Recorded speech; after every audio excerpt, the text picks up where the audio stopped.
I'm Stephanie Allensworth, and this is Real People.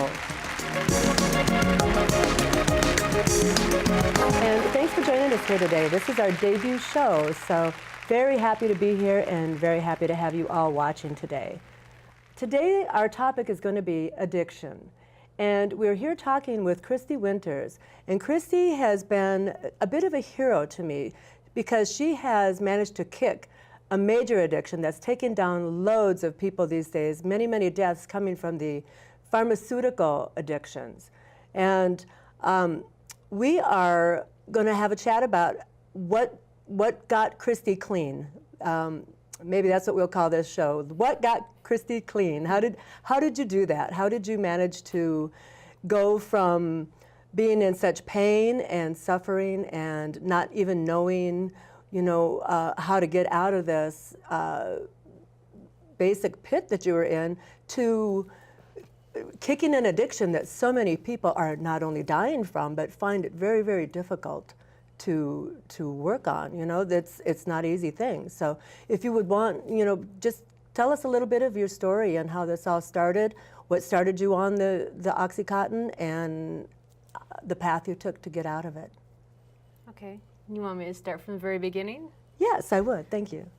So it was a few years ago. I was, I'll go even further back. I had gastric bypass surgery done, and that caused my body to change very dramatically and fast because I lost so much weight so fast that it affected my skeleton and the way my body moved and my muscles and everything. They just weren't in line with each other. So I was working out and I was trying to better myself and get healthy and build up the muscles, and I started training for a marathon, and I decided to go and do a 4K or 5K, and I went out and I started running, and somewhere along the way I felt a snap in my hip, and I knew that it wasn't good, but I kept on going for a while, and then I walked the rest of the way, and from then I went, and it just progressed, got worse, and I started going to the doctor, and they give me, a little bit of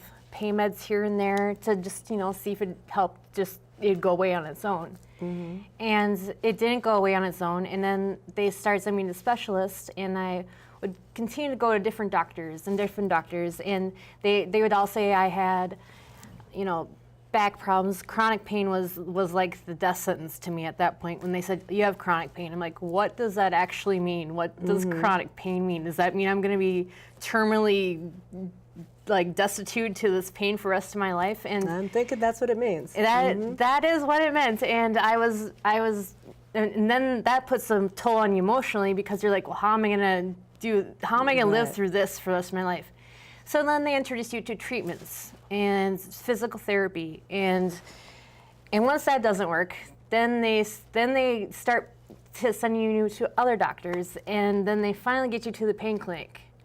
And the pain clinic, they also try the whole physical therapy, all the alternative medicines, everything they can think of, and the last resort for them is putting you on opiates.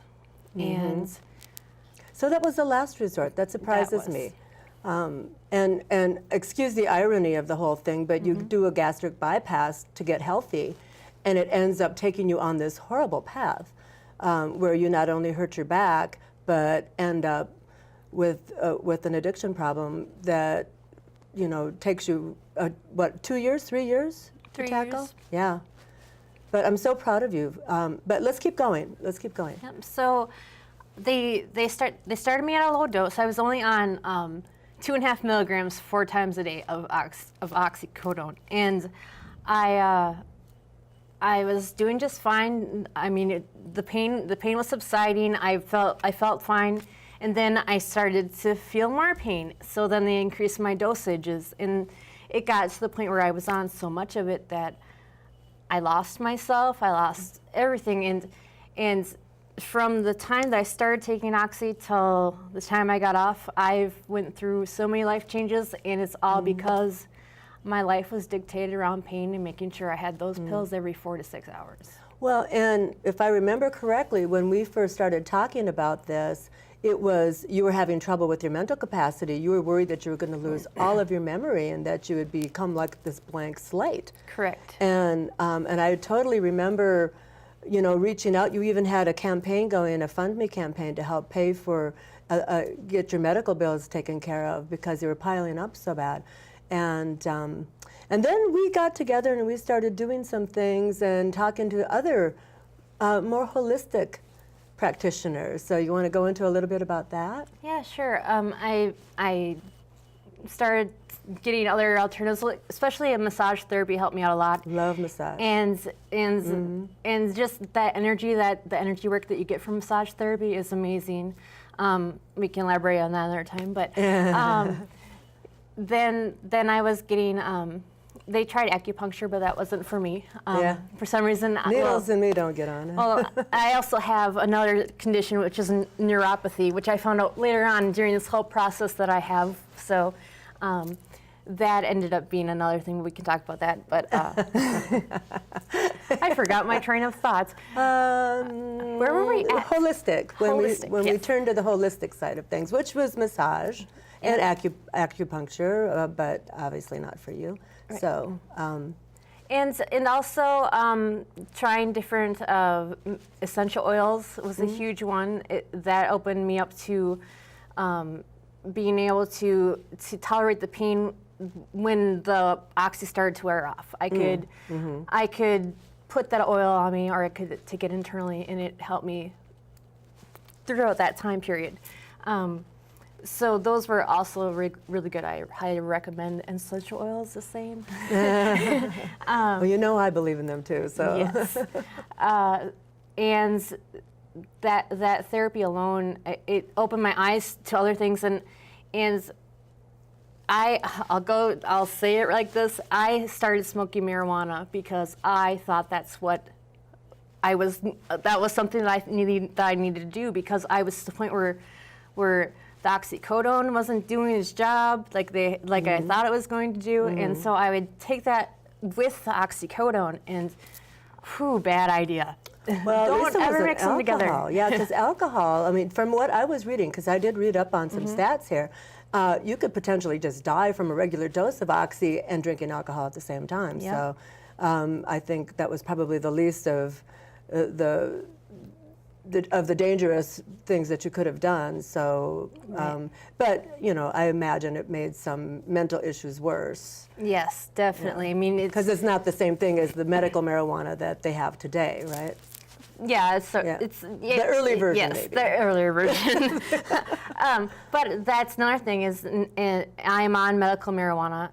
It was a process from getting off of the oxycodone to transitioning into the medical marijuana, and that's something that I'm very happy that I'm able to be on, because it definitely helps me sleep at night, and it helps me out throughout the day when I just can't sit any longer and I know I got to move around, and so that helps me to be able to get through my day at work also. Right. Now you had to get off the oxy completely before they would give you the go for the medical marijuana, correct? Yes. Because they would not condone doing both at the same time. So, correct. And tell us how hard that was for you, because I know I was there with you, and I know that was a very, very fearful thing for you to say, what do you mean, no, none? I can't have any, because it was like a crutch, and you were hanging onto that crutch. And well, so it was a vicious cycle for being on oxycodone, because you had to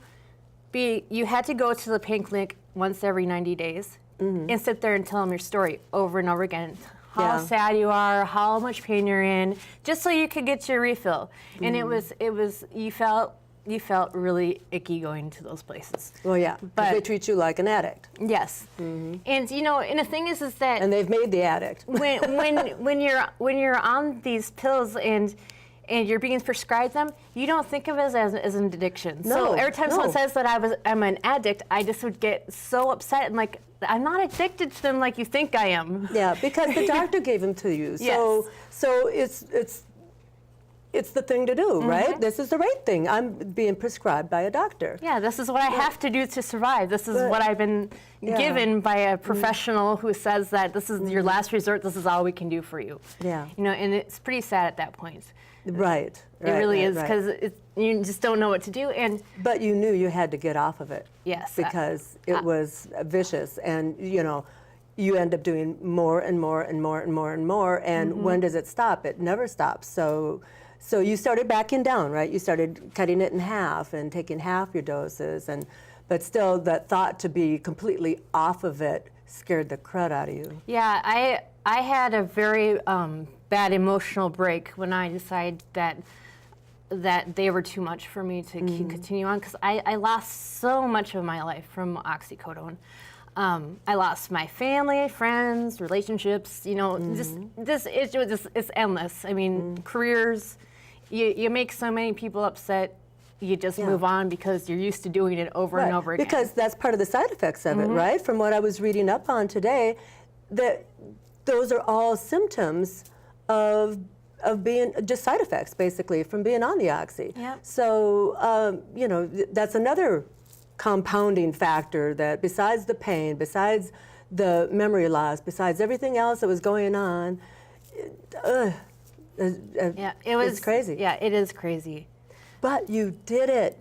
It was very hard because the transition off of it, I didn't realize that I was going through withdrawals, because I thought that if I just kept slowly cutting my own doses down to the point where I could just get off of them, I'd be fine. But my problem is I wasn't doing it, I wasn't being monitored doing it, and it was making my mind go crazy, and my body was physically going through, what are you doing to me all the time? Right.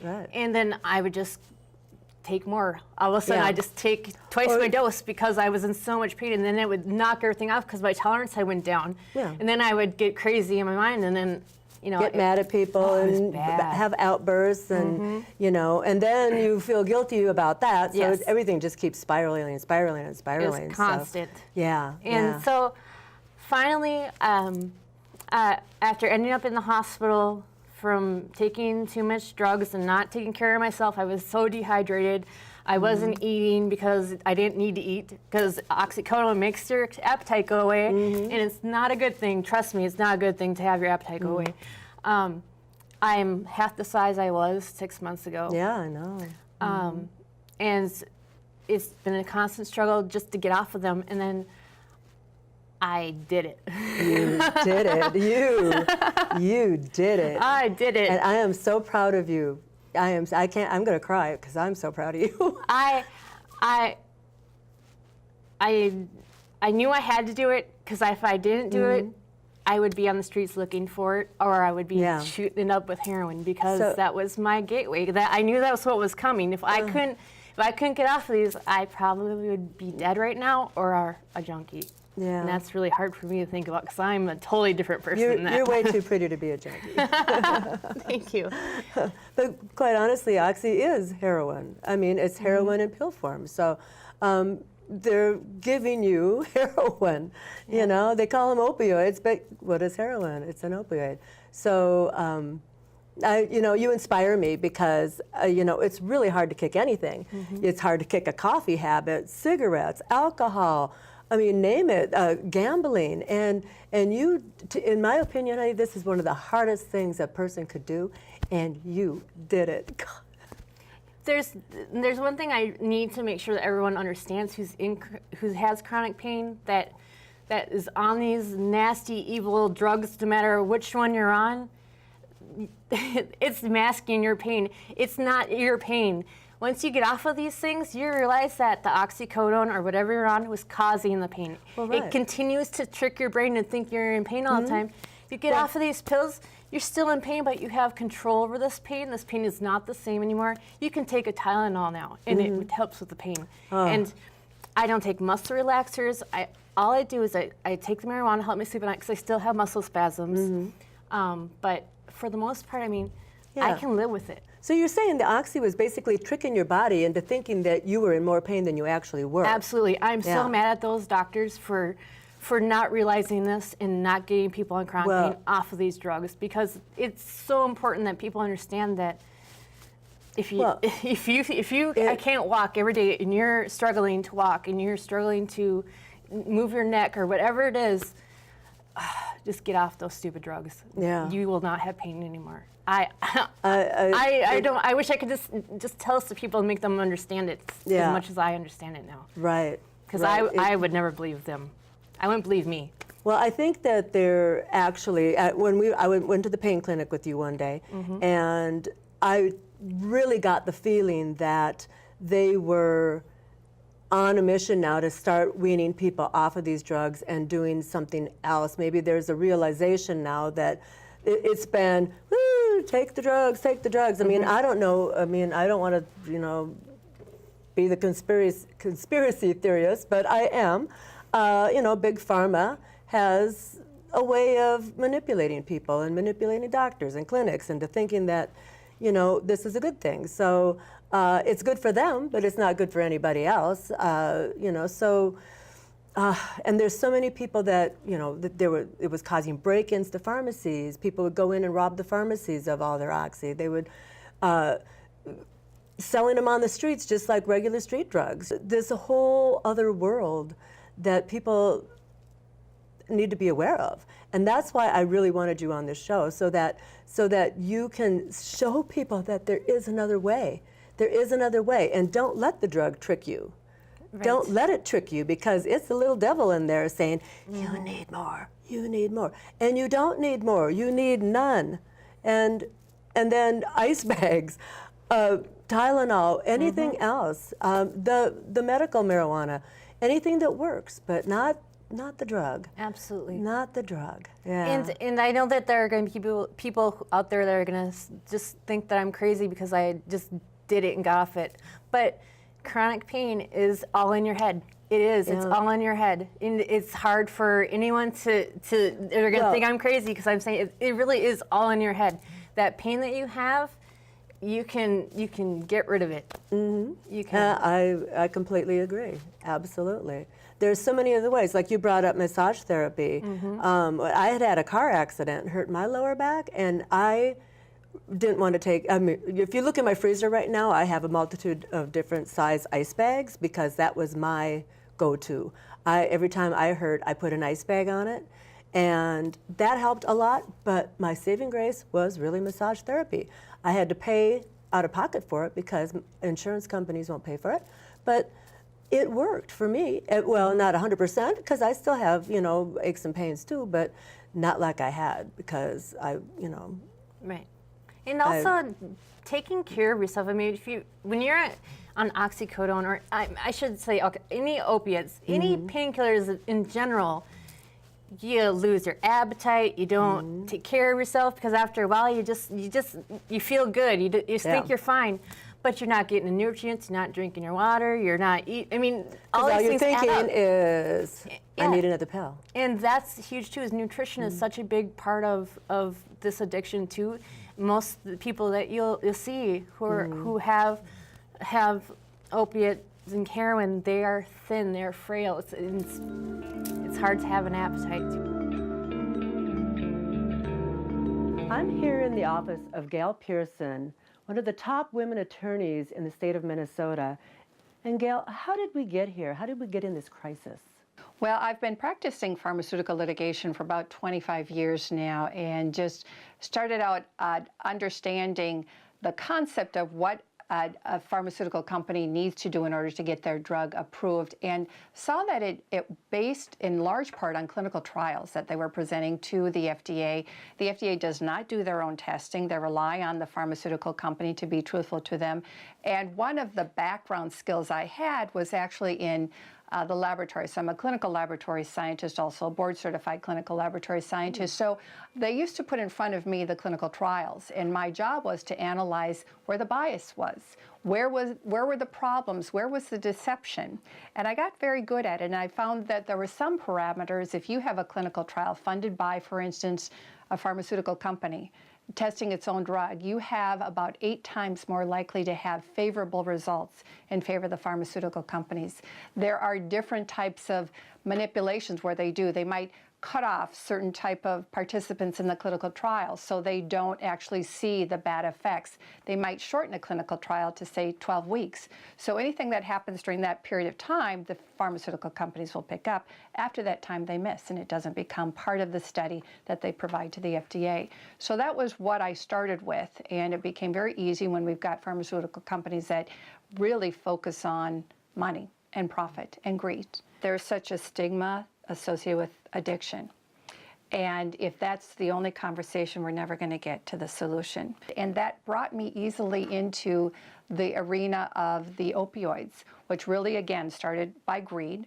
It started with manipulation from the pharmaceutical companies telling doctors these drugs are not addictive, or telling doctors you can monitor away addiction, or telling doctors these are great ways to treat pain. There are a very large group of attorneys across the country that are committed to working together to fight this opioid crisis.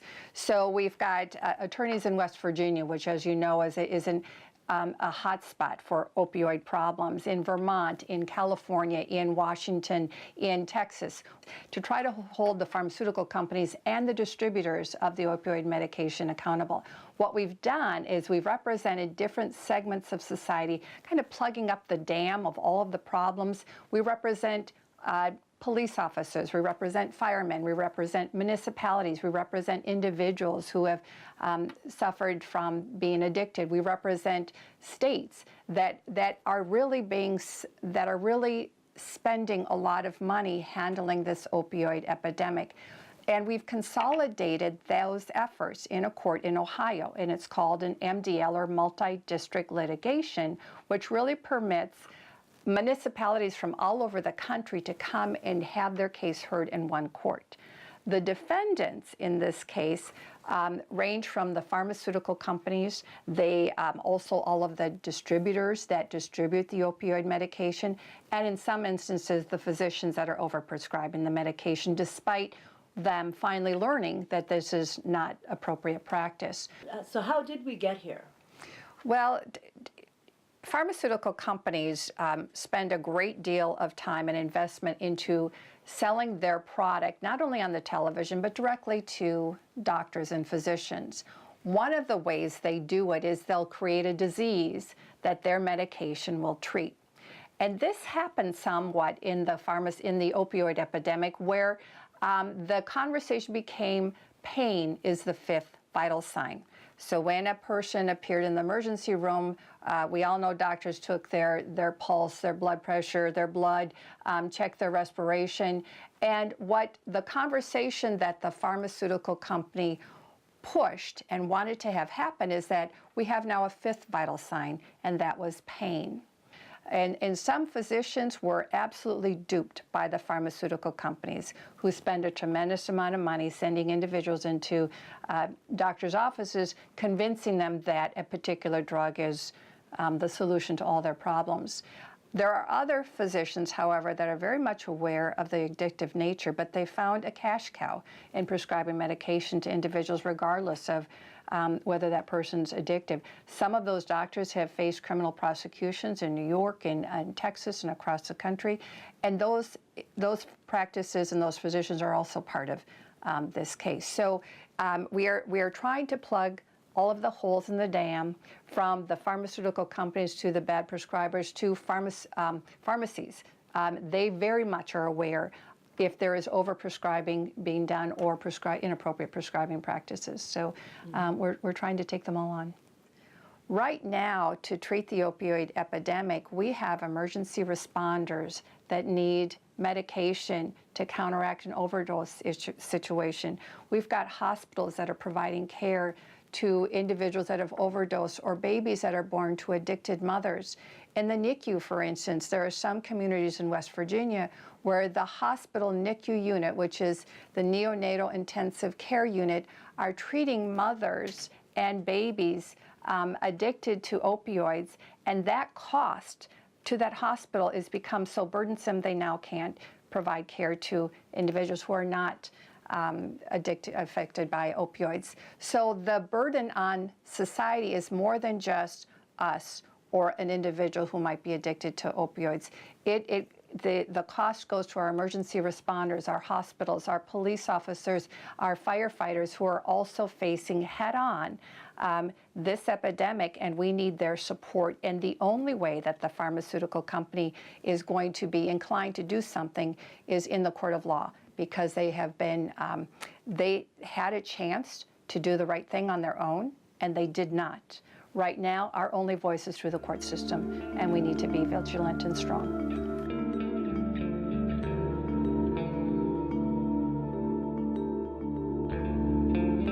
I know you already said this, but if you had any message for the people that are out there that want to get off Oxy as well, what's your recommendation? Would you just say do what you did? Because I don't think everybody is as strong as you. You know, I think what you did took an incredible amount of wherewithal to just do it. But there's not, you know, people just don't have the same strength. You know, Well, not everybody's at the same level. Yeah. So, well, how would you recommend people? Well, I think that the best way to do it is to go to who you're getting it from, your doctor, and tell them that, you know, I don't want to be like this forever. How do I get off these? Because doctors are more aware now than they were before.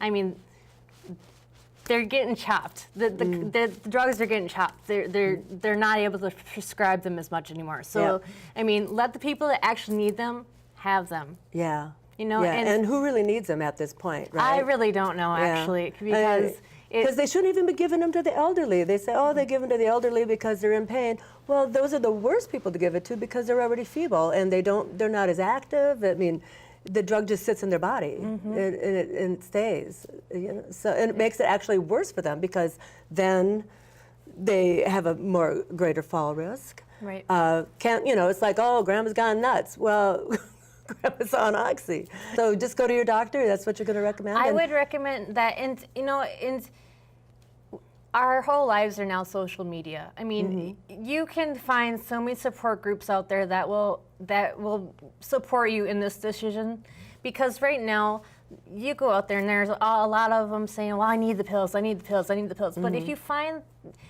the group of people who want to be off of them and are trying and are succeeding and are there to support you, that's the place to go.